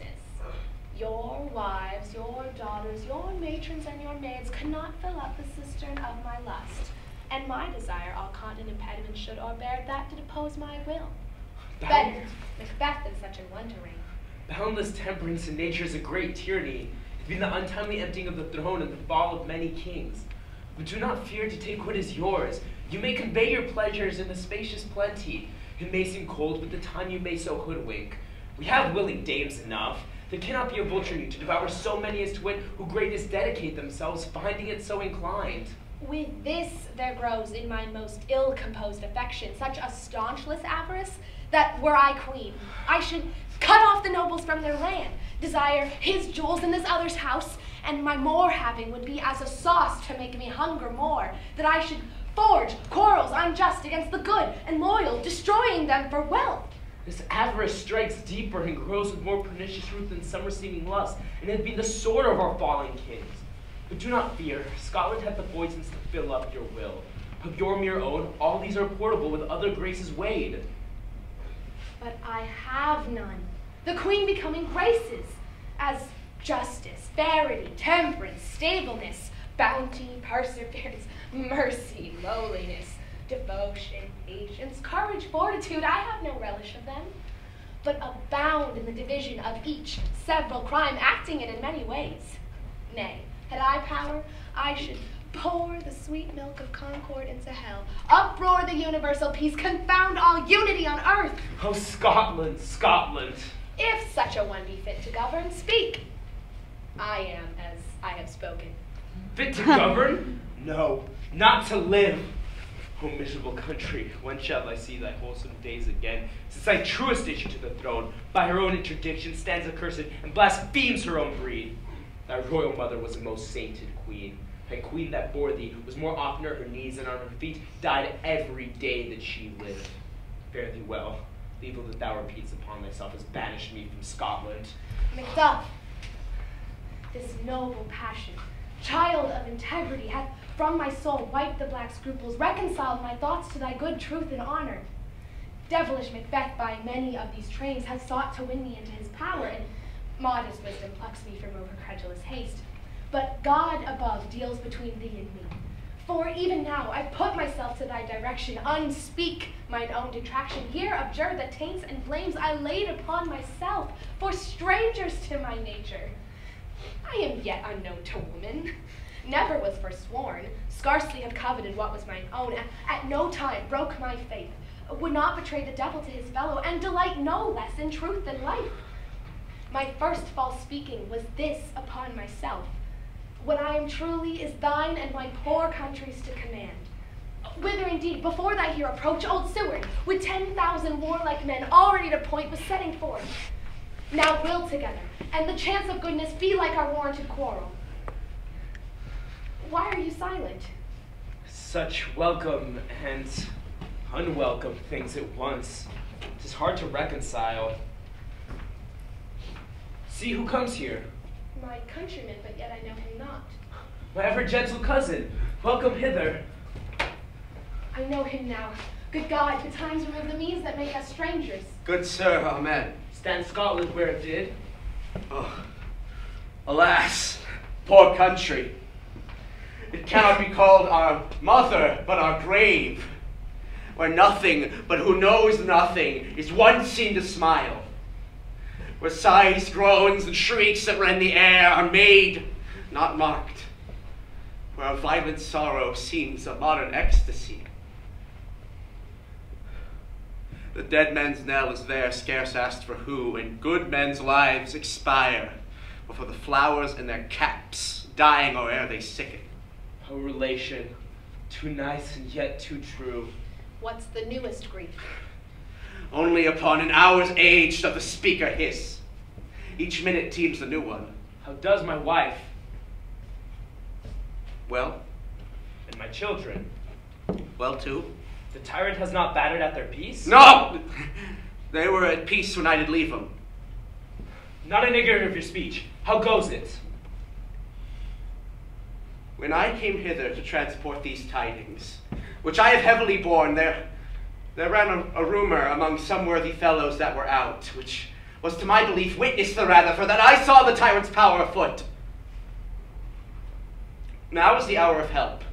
Your eye in Scotland would create soldiers, make our women fight to doff their dire distresses. Be it their comfort, we are coming thither. Gracious England hath lent us good Seward and 10,000 men, an older and a better soldier, none that Christendom gives out. I would I could answer this comfort with the like. But I carry words that should be howled in the desert air where hearing should not latch them. To whom does it concern? The general cause, or is it fee grief due to some single breast? No mind that's honest, but in it shares some woe, though the main part pertains to you alone. If it be mine, then keep it not from me. Give it to me quick. Let not your ears despise my tongue, which shall now possess them of the heaviest sound which they have ever yet heard. I guess at it.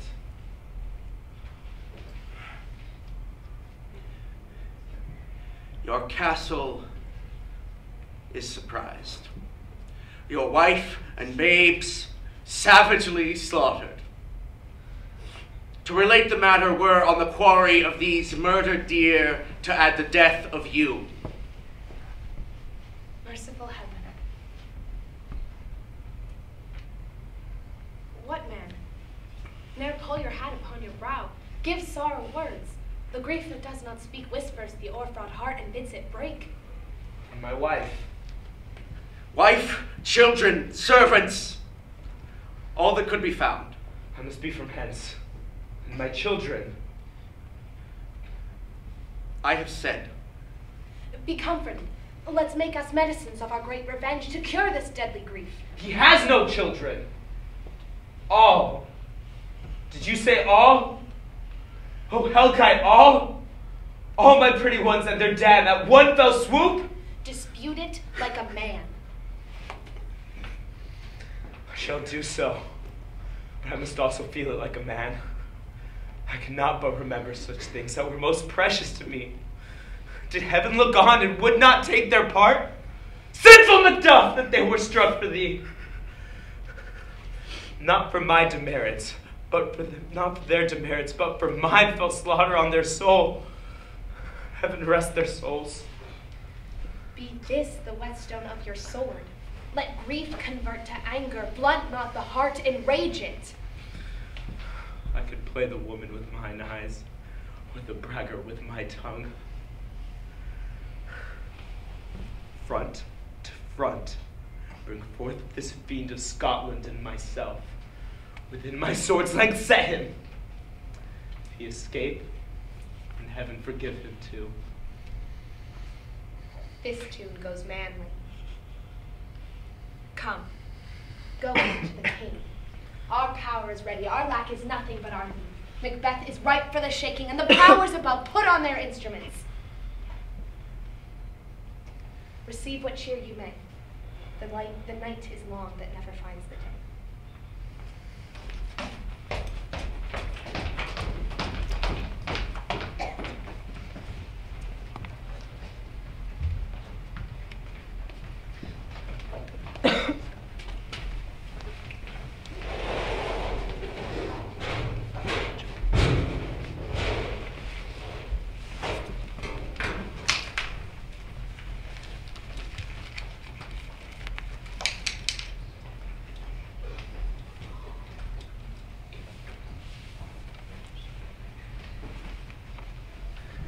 I have 2 nights' watch with you, but I can perceive no truth in your report.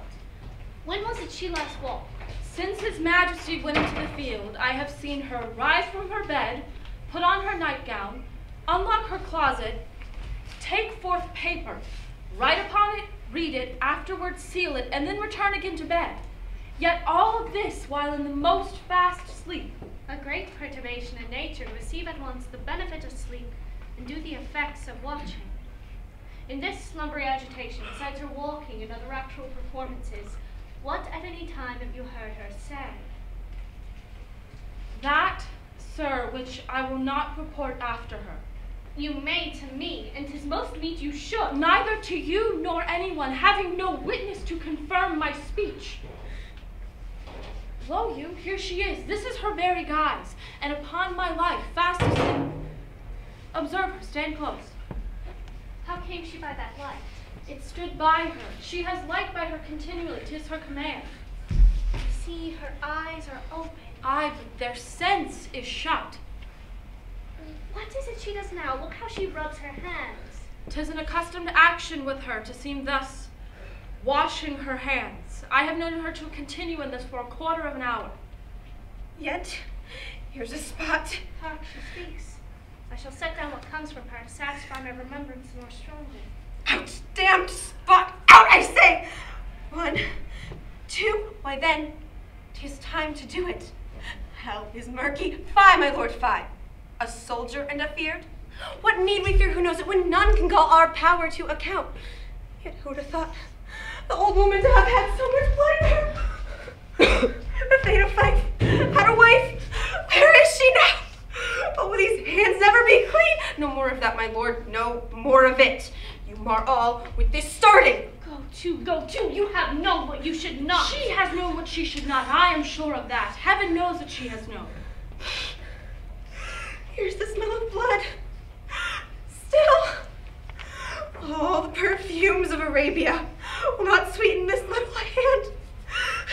What a sight is there, the heart is sorely charged. I would not have a heart in my bosom for the dignity of the whole body. Well. Pray God it be, sir. This disease is beyond my practice. Yet I have known those who watch in their sleep who have died holily in their beds. Wash your hands, put on your nightgown. Look not so pale. He was buried and he cannot come out on his grave. Even so. To bed. There's a knocking at the gate. Come out. Give me your hand. What's done cannot be undone. To bed. To bed. To bed. Will she go now to bed? Directly. Foul whisperings are abroad. Unnatural deeds do breed unnatural troubles. Infected minds to their death pillows will discharge their secrets. More needs she the divine than the physician God. God forgive us all. Look after her. Remove from her the means of all annoyance, and still keep eyes upon her. So good night. My mind she has mated and amazed my sight. I think, but I dare not speak. Good night, good doctor.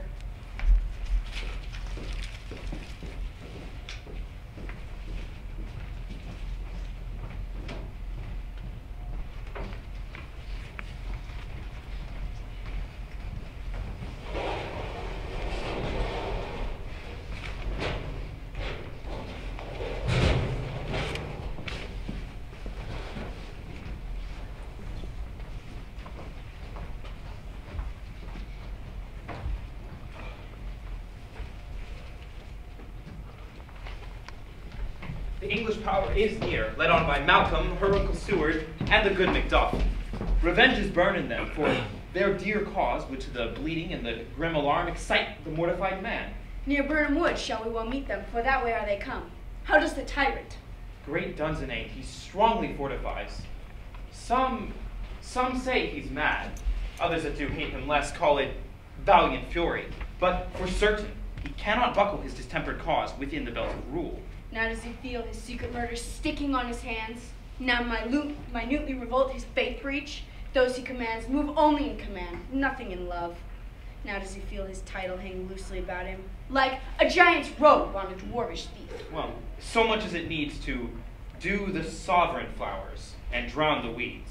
March we on to Burnham.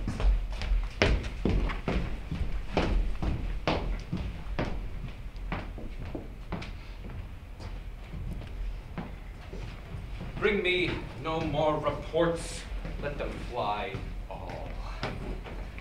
Burnham Wood, remove to Dunsinane, I cannot taint fear. And what's to Colonel Malcolm? Was she not a woman born? The spirits that know all mortal consequence have pronounced me thus. Fear not, Macbeth, for no man that's a woman born shall here have power over thee. Then fly, false things, and mingle with the English epicures. The mind I sway by and the heart I bear is never sag with doubt or taint with fear. The devil damn thee black, thou cream-faced loon, where gost thou goose luck? There is 10,000 Peace, villain! soldiers, sir. Go prick thy face, and over red thy cheeks, thou lily livered boy. What soldiers hatch death of thy soul? Those linen cheeks of thine are counselors to fear. What soldiers weigh face? English force, so it please you. I'll fight until from my bones my flesh is hacked. Give me mine armor. It's not needed yet. I'll put it on. Send out more horses. Scour the countryside. Hang those that speak of fear. Give me my armor.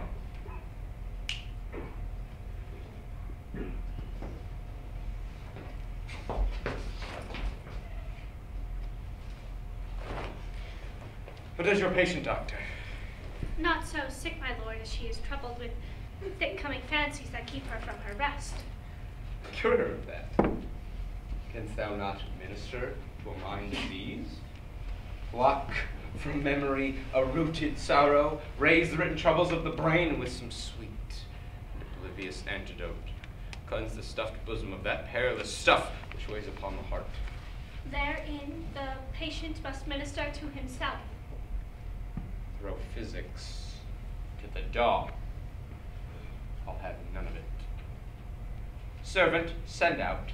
Doctor, things fly from me.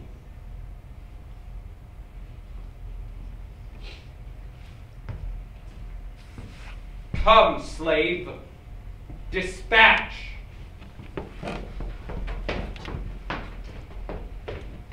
Thou couldst, doctor, scour the waters of my land, find her disease, and purge it to a pure and pristine health. I would applaud the very echo that should be applauded again. Pull it off, I say. What rhubarb, cymer, purgative drug can scour these English hence? Hast you heard of them? Aye, my good lord. Your royal preparation makes us hear something. Bring them before us. I will not fear death in vain till Burnham would remove to Dunsinane. Were I from Burnham away and clear, profit again should hardly draw me here.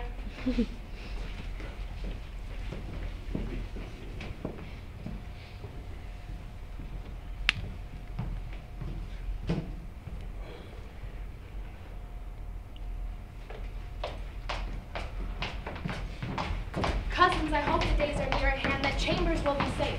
We doubted nothing. What is this wood we see before us? The wood of Burnham.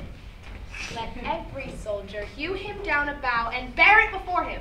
Thereby shall we shadow the numbers of our host and make discovery ere in report of us. It shall be done. We learn not that the confident tyrant remains still in Dunsinane and will endure our setting down before it. 'Tis his main hope. For where there's advantage to be given, both more and less have given him the revolt, and none serve with him but constrained things whose hearts are absent too. Let our just censures attend the true event, and put we on industrious soldiership. The time has come that with due decision shall make us know what we say we have and what we owe. Thoughts speculative, unsure hopes relate. Certain issue strokes must arbitrate towards which advance the war.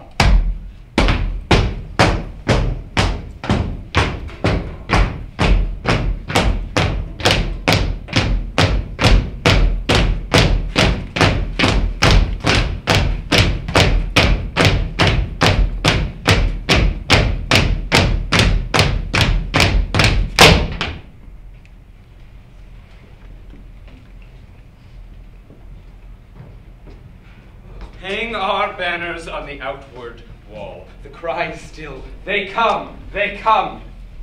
Castle strength will laugh, a siege to scorn. Here, let them lie, till famine and the ague them up. Were they not moved with those that should be ours, we'd meet them beard to beard and beat them backward home. Wherefore was that cry? Was the cry of women, my good lord?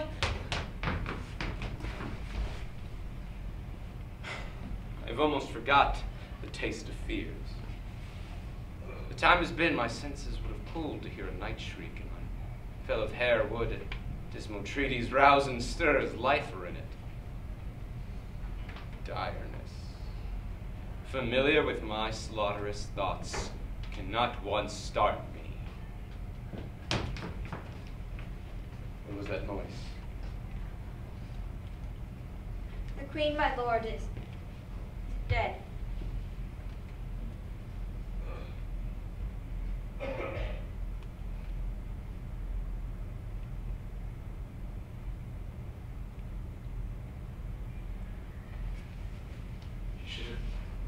Should have died hereafter. There would have been a time for such a word. Tomorrow. And tomorrow. And tomorrow. Creeps in this petty pace to the last syllable of recorded time.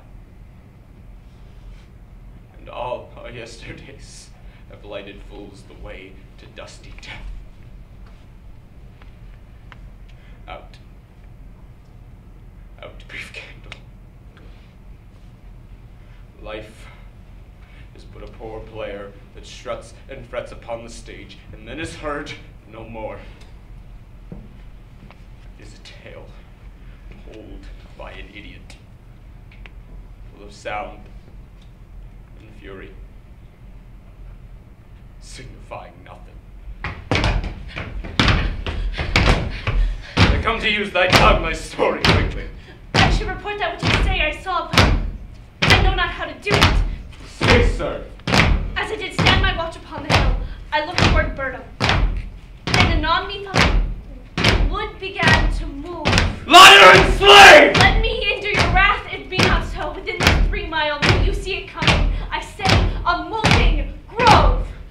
speaks false.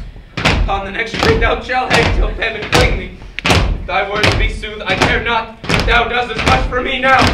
I begin to pull a resolution, and not the equivocation of the fiend that lies, but the truth. Fear not, Macbeth. Burnham would come to Dunsinane, and now a wood has come to Dunsinane. Arm and arm out. If that which he about to disappear, there is nor flying, nor tarrying here. Imagine to be wary of the sun, and wish the estate of the world were now undone. Blow, wind, come, rack! Place will die with harness on our back. Charge!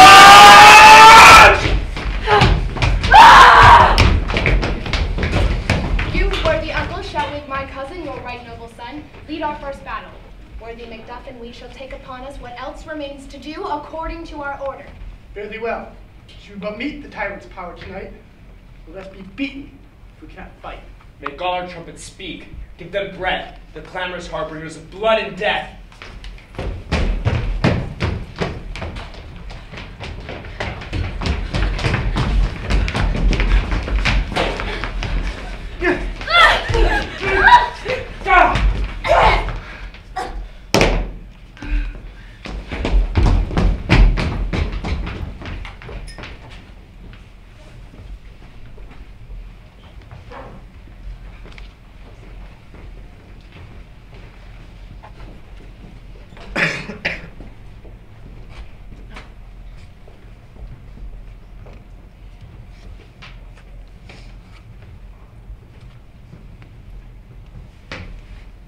They have tied me to a stake.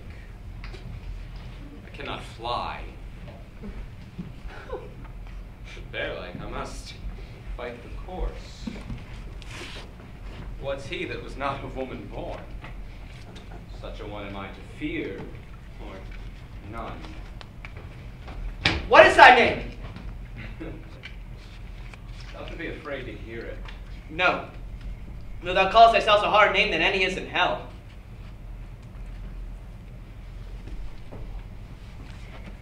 My name's Macbeth. The devil himself cannot pronounce a title more hateful to mine ear. No!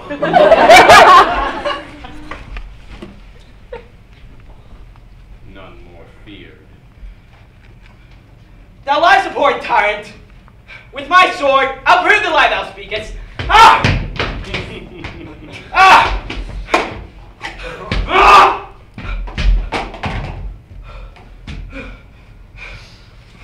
No! No! No! No! No!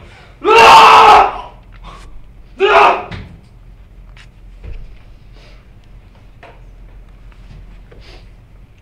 That was a woman born.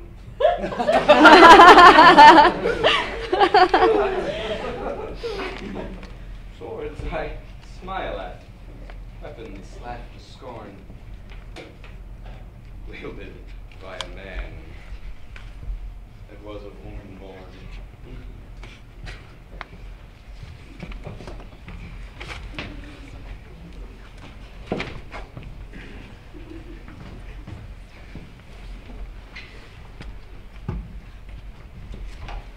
That way the noises! Tyrant, show thy face! Thou beest slain by no sword of mine, and the ghosts of my wife and children shall haunt me still. I cannot strike at wretched kerns whose arms are hired to bear their staves. Either thou, Macbeth, or my unbattered blade I shall sheathe again undeeded. There thou should be, by this great clamoring, what of greatest note seems brooded. Help me find him fortune, and more I beg not. This way, my lord. The castle is gently rendered. The tyrant's people on both sides do fight. The thanes do greatly in the war. The day almost professes itself yours. Little is to do. We've met with foes that strike beside us. Enter, sir, the castle.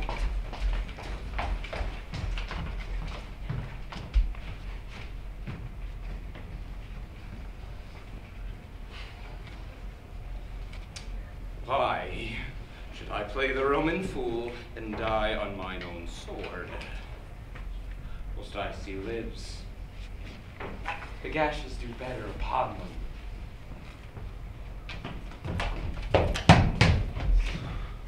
Turn, hellhound! Turn!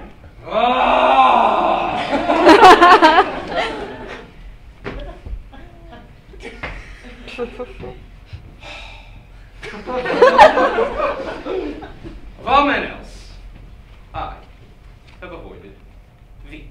But get thee back. My soul is too charged with the blood of thine already. I have no words. My voice is in my sword, thou bloodier villain, than terms can give thee out!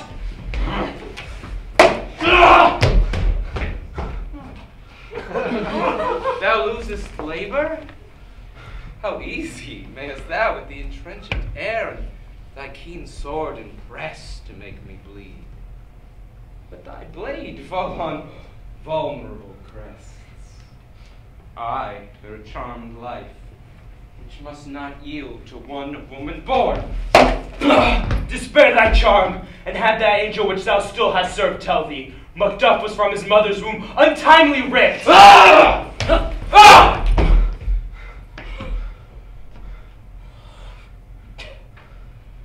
Accursed be the tongue that tells me so, for it has cowed my better part of man.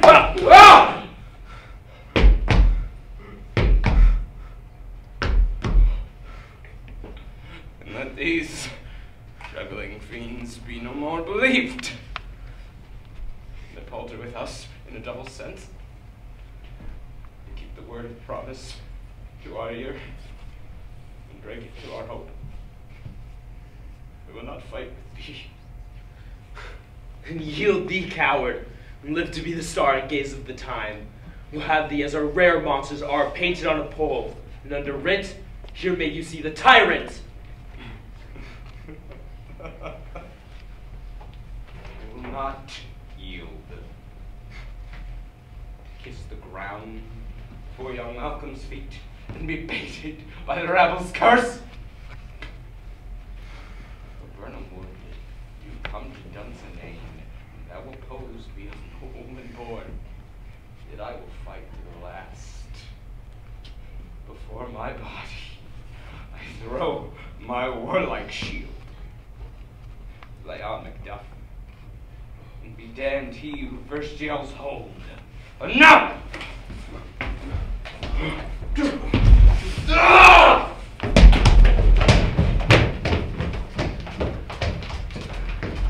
I would the friends we missed were safe arrived. Some must go off, and yet, by these numbers I see before me, so great a day is cheaply bought. Macduff is missing, and your noble son. Your noble son, my lord,